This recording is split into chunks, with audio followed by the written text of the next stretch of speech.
ইঁদুরকে আমরা শুধু ক্ষতিকর ভাবি, কিন্তু আল্লাহর সৃষ্টি কোনো প্রাণী সম্পূর্ণ অকারণ নয়।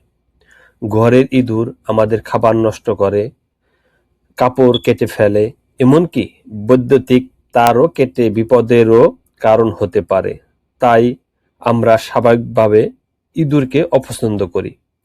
কিন্তু একটু ভেবে দেখুন, প্রকৃতিতে ইঁদুরের একটি গুরুত্বপূর্ণ ভূমিকা রয়েছে। অনেক প্রাণী যেমন পেঁচা, সাপ ও শিয়াল ইঁদুরের উপর নির্ভর করে বেঁচে থাকে। ইঁদুর না থাকলে খাদ্য শৃঙ্খলের ভারসাম্য নষ্ট হতে পারে। কিছু ইঁদুর বীজ ছড়িয়ে নতুন গাছ জন্মাতে সাহায্য করে।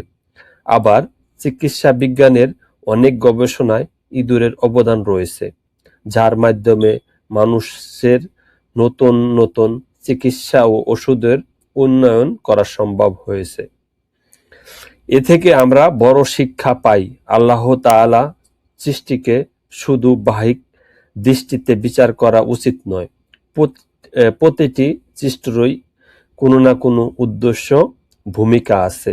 আমরা হয়তো সব বুঝতে পারি না, কিন্তু আল্লাহর সৃষ্টিতে অকারণ কোনো কিছুই নেই।